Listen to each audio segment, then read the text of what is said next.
देखो, अलमास ने मुझे एक मौका दिया है, इस बार सब कुछ बदल जाएगा। तुम देख लेना, चाहे तुम्हें यकीन ना भी हो, लेकिन देखना, जैसे अलमास ने मौका दिया वही तुम भी दे दो।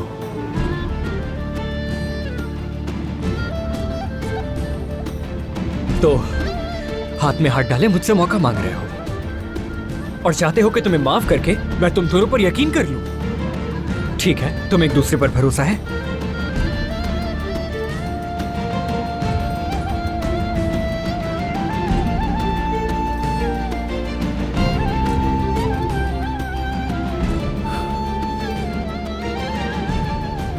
मुझे मेरा जवाब मिल गया। इस आदमी की खामोशी से मैं सब कुछ जान गया हूं। अमीन देखो, तुम गलत समझ रहे हो। इसकी आंखों में अच्छी तरह देखो, इस बड़ी बड़ी बातें करने वाले शख्स की आंखों में गौर से देखो।